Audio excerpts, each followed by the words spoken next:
2024 से पहले एनडीए को हराने के लिए देशभर की कई पार्टियों ने एक होकर गठबंधन बनाया है, जिसे इंडिया नाम दिया गया है। गुरुवार से महाराष्ट्र के मुंबई में इंडिया गठबंधन की 2 दिवसीय बैठक का आयोजन किया गया। मोदी जी आए थे तो उन्होंने कहा कांग्रेस मुक्त भारत, याद है आपको नारा? अब दुनिया का सुपर पावर जो था, इंग्लैंड था, वो कांग्रेस मुक्त भारत नहीं कर पाया, मोदी कैसे करेगा? पार्टी से डर नरेंद्र मोदी को लगता है, आरएसएस को लगता है, बीजेपी को लगता है। और यहां पे आप देख लेना, महाराष्ट्र में सफाई होने वाली है इनकी, बीजेपी की। और अभी क्या है देखिए, तेलंगाना में,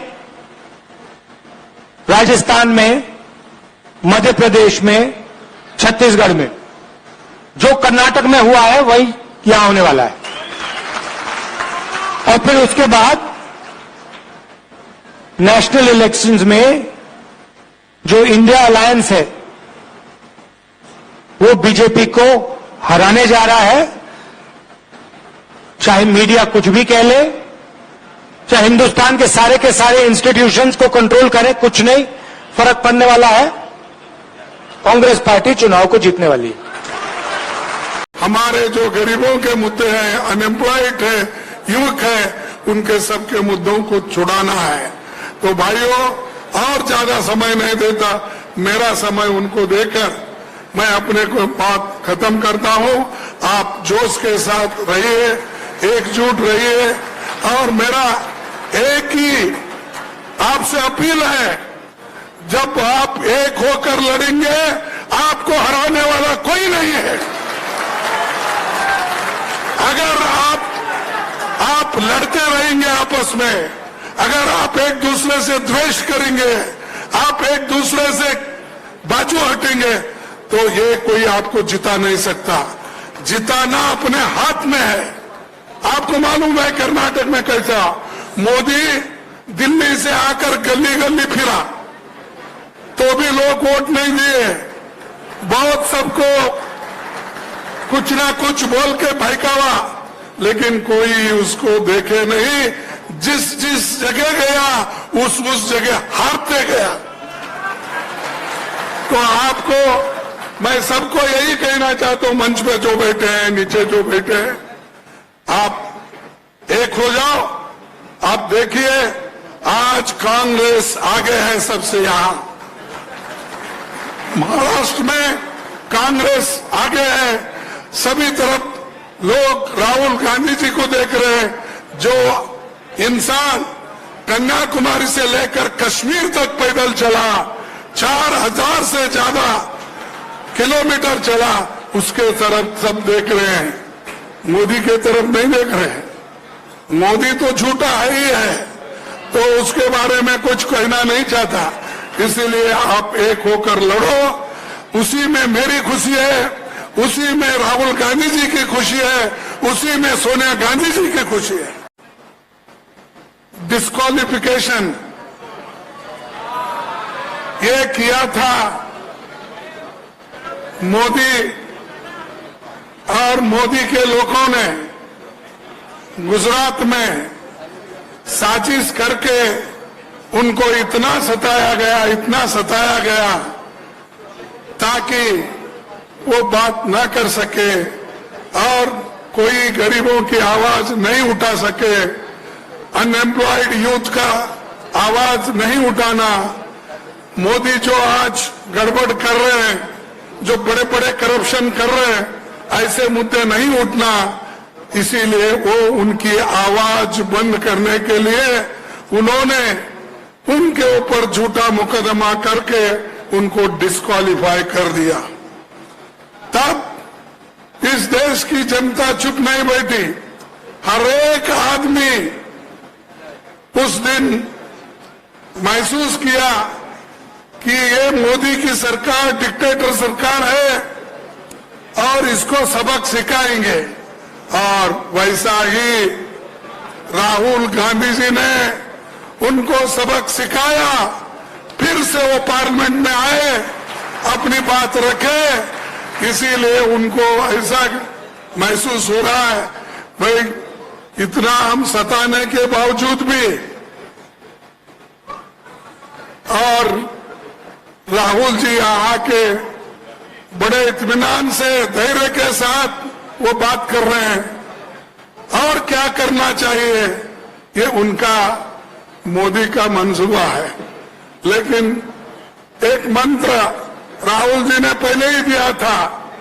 इससे पहले जब पार्लियामेंट चल रही थी तो 2 साल पहले उन्होंने कहा था डरो मत, और आप डरेंगे तो मरेंगे, इसीलिए डरना नहीं, हमको लड़ना है, आगे बढ़ना है, और जोड़ो भारत जोड़ो, और देश को जुड़ाना है, और इंडिया को वापस फिर पावर में लाना है, और फिर हमको हमारे जो गरीबों के मुद्दे हैं, अनएम्प्लॉयड है, युवक है, उनके सबके मुद्दों को छुड़ाना है। ये जो इंडिया अलायंस है, ये अलायंस कुछ चंद 26, 27, 28 केवल पार्टियों का अलायंस नहीं है। ये इंडिया अलायंस इस देश के 140 करोड़ लोगों का अलायंस है, और ये लोग एक साथ आए हैं, देश के लोग इकट्ठे हो रहे हैं, और बहुत बड़ी संख्या में लोग इकट्ठे हो रहे हैं, और देश के लोग इकट्ठे हो रहे हैं 21वीं सदी के भारत का निर्माण करने के लिए। आज हमें बहुत दुख होता है कि आज हमारे देश के अंदर जो सरकार है, मोदी सरकार, मुझे लगता है कि आज़ाद भारत की सबसे भ्रष्ट सरकार और सबसे अहंकारी सरकार है। एक भारतीय होने के नाते मुझे बेहद दुख होता है। पिछले 3-4 दिन से हम पढ़ रहे हैं कि विदेशों के अखबारों के फ्रंट पेज के ऊपर खबरें छप रही हैं कि हमारी भारत सरकार एक आदमी के लिए काम कर रही है। वो एक आदमी भारत से पैसे निकाल के बाहर विदेश में ले जा रहा है, और भारत सरकार, मोदी सरकार, देश के प्रधानमंत्री उनकी मदद कर रहे हैं। बहुत दुख होता है एक भारतीय होने के नाते। विदेशों में तो खबरें छपनी चाहिए कि भारत में ये अच्छा हो गया, भारत में वो, तब देश का नाम आगे बढ़ेगा। देश का नाम ऐसे थोड़ी आगे बढ़ेगा कि पूरी भारत सरकार एक आदमी के काम करने के लिए लगी हुई है।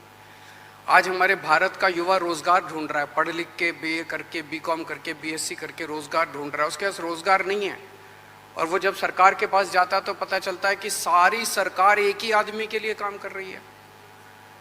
सारी सरकार भ्रष्टाचार में डूबी हुई है।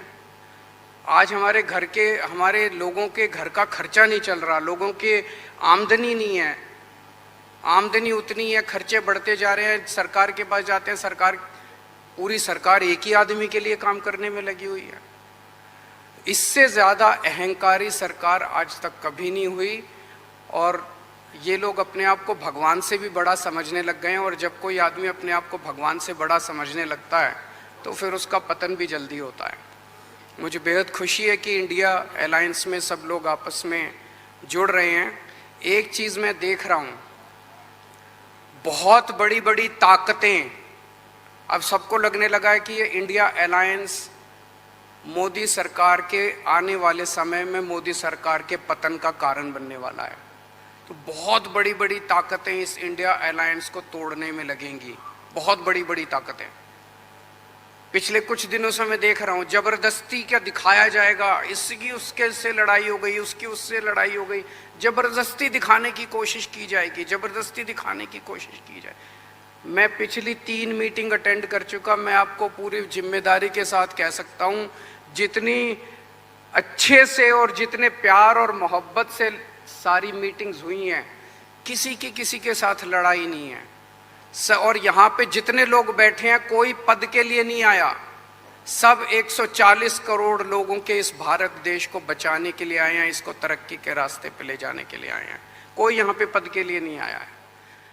तो आप सब लोगों को मालूम है कि आज तीसरी मीटिंग हुई है, इसके पहले 2 मीटिंग हो चुकी है और सबके बारे में आपसे चर्चा की जा चुकी है, और बहुत अच्छे ढंग से कल से ही बातचीत हुई और आज मीटिंग हो गई। और पहले आपको चीज़ों के बारे में अनाउंस कर दिया गया कि इन सब चीज़ों के बारे में तय हो गया है और अब नियमित रूप से अब जगह जगह जा करके हम लोग अपना प्रचार प्रसार का काम करते रहेंगे। तो ये सब आज तय हो गया, इसलिए इसके बारे में आपको बता दिए और बड़ी खुशी की बात है। और अब आप समझ लीजिए कि जितनी पार्टियां एकजुट होकर के काम कर रही हैं, तो आप अच्छी तरह जान लीजिए कि अब इसी का नतीजा होगा कि अभी जो केंद्र में हैं अब वो हारेंगे, अब वो जाएंगे, ये पक्का जान लीजिए। और अभी आपको बताया गया कि कैसे मीडिया पर ही कब्जा कर लिया है, कोई भी दूसरे की बात कम छपता है और ज्यादातर उन्हीं की बात छपते रहती है। कितना काम पहले हुआ है, अलग अलग राज्यों ने कितना काम किया है दूसरे पार्टियों ने, उसका कम छपता है। ये कम करते हैं और ज्यादा छपता रहता है। तभी तो आप लोगों पर कब्जा न है जी, तब तो उपाय है। और जब एक बार उनसे मुक्ति मिलेगी तो आप सब प्रेस वाले आजाद होइएगा और जो आपको उचित लगेगा वही लिखिएगा और वही बोलिएगा। ये बहुत जरूरी है। अगर प्रेस के लोग कुछ लिखते हैं, कहीं क्या काम हो रहा है, क्या ठीक नहीं हो रहा है, वो जब लिखते हैं तो उसका असर जनता पर कितना पड़ता है। और आजकल देख रहे हैं कोई काम नहीं कर रहे हैं और खाली उनका बड़ाई हो रहा है। आज जो राज्य वाला बेचारा जो काम कर रहा है उसकी चर्चा कम होती है। तो ये ना हो गया, इसलिए पटाइए। दूसरी चीज है, देश के इतिहास को ही बदलना चाहते हैं तो हम लोग सब मिलकर के देश के इतिहास को नहीं बदलने देंगे और सब मिल करके जो अपना देश है वो पूरा मजबूती के साथ होगा और समाज के हर तबके का उत्थान होगा और किसी की उपेक्षा नहीं होगी। तो इसीलिए सब मिल करके, और जानते भी न हैं, बहुत कोशिश चलते रहते हैं हिंदू मुस्लिम कुछ इधर उधर हो जाए, लेकिन सबको एकजुट होकर के न है जी, देश तो सबका है ना, तो सब एकजुट होकर के, तो सब मिल करके और सारा अच्छा काम कर रहे हैं। तो सबको लेकर के आगे बढ़ाना है। और तो इसीलिए जरूरी है कि अब सब लोग, अब अच्छा हो गया है, सब लोगों को अपना अपना अधिकार था, तो लेकिन अब इतना ज्यादा हम कोशिश करते रहे, बहुत कहते रहे कि जरा मिल जाइए, तो बात समझते समझते हो गया। अब तो हम यही चाहते हैं कि अब तेजी से काम हो। तो आज ही तय कर लिया है लोगों ने कि अब तेजी से हम लोग अभी से शुरू कर देंगे। अब कोई ठिकाना नहीं है, चुनाव समय के पहले भी हो सकता है, कोई ठीक नहीं है। इसलिए हम लोगों को भी तो अलर्ट रहना न पड़ेगा। इसलिए हम लोग सब इंटरनल बात पूरा कर लिए, यही पूरा बात दिए हैं। और बाकी कई लोगों को अब जिम्मेवारी दे दी गई है, सब तरह का काम करेंगे। इसके लिए बहुत अच्छा है। और आप सब लोगों से भी आग्रह करेंगे कि कृपा करके जब हम लोग अब एकजुट हो गए हैं तो हम लोगों के काम का भी थोड़ा आप लिखते रहिएगा,